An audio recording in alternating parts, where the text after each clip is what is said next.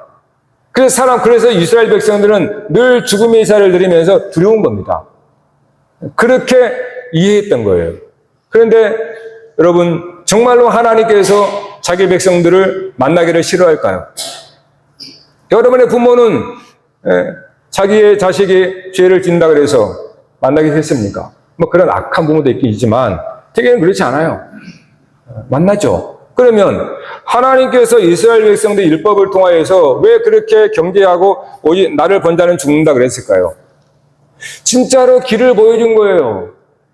하나님을 만나야 된다요. 나를 만나려면 죽어서 만나게 된다. 죽음이라는 것을 지나야 생명을 만난다라는 걸 보여주신 거예요. 구약 내내 하나님 아버지께서 하나님의 백성들, 하나님의 자식들이잖아요. 봐야 된단 말이에요. 그런데 너희가 살아서는 나를 볼 수 없어. 그래서 죽어. 그러면 죽음은 본다란 뜻이에요. 그런데 저들은 죽음이 두려워서 가까이 못합니다. 왜요? 하나님을 알지를 못하기 때문에. 하나님의 누군지를 모르기 때문에 그래요. 그래서 두려운 겁니다. 왜 사람들이 죽음을 두려워합니까? 왜 심지어 여러분이 간혹 가다가 죽음을 두려워해요? 그거는 죽음 자체를 두려워한다기보다도 하나님을 두려워하기 때문에 그렇습니다. 하나님을 두려워하는 것은 죽음을 두려워하는 것으로 나타나게 되어 있어요. 하나님을 두려워하지 않으면 죽음이 두렵지 않습니다. 하나님의 적이 계세요. 여기는 죽음의 강이 있어요. 여러분, 하나님을 두려워하지 않는 사람은, 하나님을 사랑하는 사람은 이 죽음의 강을 건너게 되어 있습니다. 사랑하니까. 그러나 그 하나님을 사랑하지 않은 사람은 죽음의 강을 못 건넙니다. 두려워만 하는 거예요. 따라서 모든 사람들이 죽음을 두려워하는 이유는 하나님에 대한 왜곡된 신관입니다. 세상이나 사람들이 만들어낸 왜곡된 하나님관에 대해서 잘못되어 있기 때문에. 그래서 모든 사람은 자기의 죄와 심판에 대해 두려워합니다. 하나님은 노하기를 더디하시고 심판을 하지 않습니다. 분명히 그랬잖아요. 아들이 심판한다고 그랬어요. 하나님의 아들 그리스도가. 너희는 생명에서 사망의 생명을 옮겼지 않느냐. 그래서 하나님께서 나는 은혜롭고 자비로운 하나님이야. 나는 여호와라. 금송아지 사건을 통하여서 이스라엘 백성들 처음부터 말하는 것이 나는 여호와라. 나는 은혜롭고 자비롭고 노하기를 더디하시는 하나님이야. 그런데 우리가 생각한 하나님은 사람들이 만든 하나님이에요. 왜? 사람들은 도덕군자들이거든요. 그래서 하나님도 율법주의자로 만들어버리는 거예요. 그러니까 얼마나 무서워요. 네? 하나님은 하나님이십니다. 사람이 생각한 하나님이 아니에요. 네? 하나님은 하나님이세요. 그래서 하나님께서 우리들의 수천 년 동안 억압되어지고 거짓된 정보로 세뇌되고 하는 그것을 예수 그리스도를 통하여서 봐라. 내가 너와 함께 할 수 있는 길, 생명의 길, 영생의 길을 알려주마 하면서 하나님의 예수 그리스도를 통하여서 우리에게 생명길을 보여주신 겁니다. 그것은 죽어서 하나님을 본다는 뜻이에요. 여러분의 죽음이 해결되지 않으면 일평생 동안 두려움과 불안하게 살게 되어 있습니다. 일평생 동안. 사람들은 애써 죽음을 예면하지만 누구도 죽음이 없다라고 말하는 사람 한 명도 없어요. 모든 사람은 죽음이 다 있습니다. 다 알아요. 그런데 답을 해결할 수 없으니까 잊고 사는 거예요. 그래서 어느 날 불쑥 찾아오는 겁니다. 도둑처럼. 그렇게 살라고 성경은 말하지 않아요. 어떻게 하나님의 자식들이 그렇게 살라고 하나님이 그렇게 겁주겠습니까? 여러분의 육신의 부모들은 자식이 그렇게 겁을 가지고 사는 걸 원하십니까? 하나님은 그렇지 않죠. 하나님 아버지는 자기 백성이, 자기 자녀가 어떻게 살기 원하십니까? 평안하게, 기쁘고, 감사하게, 만족하게 살기를 바라는 거예요. 근데 이 세상의 모든 거짓의 영으로 말미암아 사람들이 다 심지어 하나님까지 왜곡하고 하나님을 마치 자기의 부족신인 것처럼 그렇게 취급하니 하나님께서 오셔서 하나님의 모습을 보여준 거예요. 그래서 오늘 1장 15절 말씀에 그는 보이지 아니하는 하나님의 형상이시오 이렇게 말하는 거예요. 그는 그리스도는 보이지 않는 하나님의 형상이시오. 너희들이 그렇게 두려워했던 구약에 두려워했던 그 보이지 않는 하나님이 그리스도예요. 그리스도는 우리를 위해서 죽으시고 다시 살아나신 분이에요. 사랑이란 뜻이에요. 사랑. 누군가를 사랑하면 죽는 겁니다. 죽음이 없는 사랑은 가짜예요. 누군가를 사랑하면 반드시 자기 자신을 내어주는 것으로 드러납니다. 자기 시간을 내어줄 수 있고, 자기가 아끼는 것을 내어줄 수도 있고, 자기의 하여튼 여튼 무엇이라도 내어주게 되어 있어요. 그거를 죽음이라고 그래요. 여러분이 누군가를 사랑하면 여러분 자신을 내어주게 되어 있어요. 자원하는 마음으로. 그게 진짜 사랑입니다. 그런데 누군가를 사랑한다면서 전혀 손해보지 않으려고 한다면 그걸 사랑하지 않은 거예요. 일찌감치. 헤딩은 다요. 그럼에도 불구하고 내가 뭔가를 내어주고 내가 아끼는 것을 내가 손해보더라도 내어주고 그게 사랑이에요. 사랑은 그래서 반드시 죽음을 동반합니다. 그거를 하나님께서 우리에게 보여주신 거예요. 하나님의 세상을 이처럼 사랑한다 그랬대. 이천에 뭐예요? 하나님 입술로만 내가 사랑이 아니에요. 하나님이 죽으신 거예요. 사랑하니까. 그래서 십자가에 하나님의 보이지 않는 형상인 십자가 예수 그리스도 죽이신 거예요. 내가 너를 찐 사랑한다야. 이거의 말이에요. 십자가는 정말 하나님 나를 사랑하는구나. 죽음으로 나를 사랑한다. 죽음으로 증명했으니까. 그러니까 우리가 인간관계 속에도 정말 우리가 그래요. 부모가 자식을 왜 사랑합니까?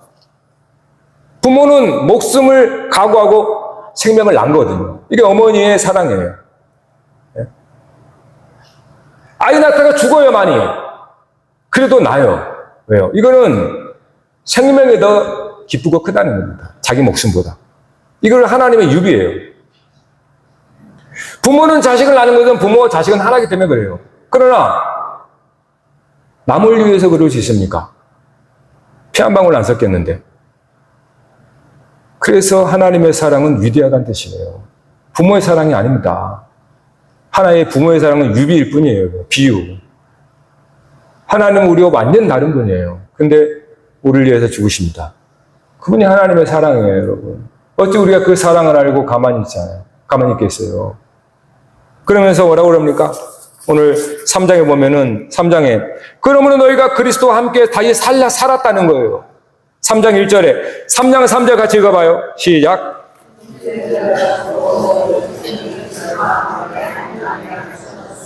이는 너희가 죽었고 너 자신만을 사랑하는 에고 이 자아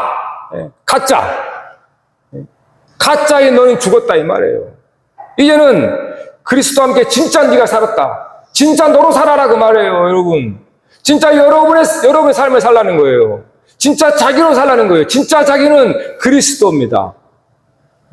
그래서 나를 위해 살잖아요. 예전에는 이 에고라고 하는 이 가짜 나로 말미암아 불행의 씨앗이었어요. 그렇게 살았어요. 근데 이제 그 가짜 자기를 그리스도와 함께 십자가에 죽었고, 이제 네가 그리스도로 말미암아 살았나니, 이제 이 산자는 그리스도의 마음과 그리스도 생각을 가지고 사는 거죠. 그러므로 그에게는 엄청난 변화가 일어나게 됩니다. 그것이 3장 이하의 말씀이에요. 3장 여러분 가장 극적인 말씀이 10절 봐볼까요? 9절에 너희가 서로 거짓말을 하지 말라. 옛사람과 그 행위를 벗어버리고 새 사람을 입었으니 이는 자기를 창조하신 이 형상을 따라 지식에까지 새롭게 하심을 입은 자니라. 그래서 여러분의 삶의 지식을 폄하하지 말라는 거예요. 여러분은 어떠한 삶의 상황에 살았건 그거 여러분 너무 소중합니다. 비교하지 말라는 거예요. 여러분 고유의 상황과 환경과 부모와 배경과 출신에 따라 사는 거예요. 그게 너무나 금고 억이라는 거예요. 근데 그게 금고 억인지를 모르고 부끄러움을 여기면 여러분의 인생은 뭐가 되겠습니까? 그러면 뭐라고 그럽니까? 지식도 새로워져요. 여러분이 경험했던 이것은 별로 안 좋았고 이런 좋지 않은 추억들도 그리스도 안에서 새롭게 변화되어서 이것이 좋은 걸음이 돼요. 지식이 된단 말이에요. 그러면서 11절에는 거기에는 헬라인이나 유대인이나 할레파나 무할레파나 야만인이나 수구디안이나 종이나 자유인 차별이 있을 수 없나니 오직 그리스도는 만유시요 만유 안에 계시니라. 놀라운 삶이에요. 그리스도 안에서 차별이 없습니다. 왜 그런데 지금 뭐 차별받다는 막 심지어 기독교 보수자를 난리칩니까? 네? 도대체 그리스도 안에 산다는 것이 뭔지. 분명히 성경은 남자나 여자나 차별이 없다고 그랬습니다. 종이나 자유자나 율법을 행하든 행하지 않든 할례를 받았든 받지 않았든 피부색이 어떻든 뭐든 어떤 문화에 살든 어떤 촌에서 살든 어떤 외모를 가졌던 차별이 없느니라. 이게 그리스도 안에 있는 사람의 가치관입니다. 그리스도는 만유의 주라 그랬어요. 만유의 주, 모든 만물의 머리가 되십니다. 그래서 에베소서 1장 21절 이하에는 교회는 모든 만물을 충만케 하시는 충만이라. 그게 교회예요. 오늘 교회인 저와 여러분이 그리스도를 알므로 여러분 자신도 만유의 주와 같은 관점을 가져야 됩니다. 따라서 만유의 주가 되면은 모든 것은 하나님의 다채로운 아름다운 역사로 보이는 거예요. 모든 게. 거기에는 차별이 있을 수 없습니다. 그게 하나님의 나라예요. 천국이란 말이에요. 여러분 스스로도 차별하지 마세요. 응? 내가 어떤 외모를 가졌든 어떠한 배경을 가졌든 차별하지 마세요. 따라서 사랑하는 성도 여러분, 그리스도를 알아가십시다. 세상에 살아갈 방법을 또 알고 또 필요하겠지만 정말 그것도 넘어서 이제는 정말 하나님을 알고 그리스도를 아는 것이 영생이다. 영원한 생명을 사는 저와 여러분 되기를 축복합니다. 기도합시다.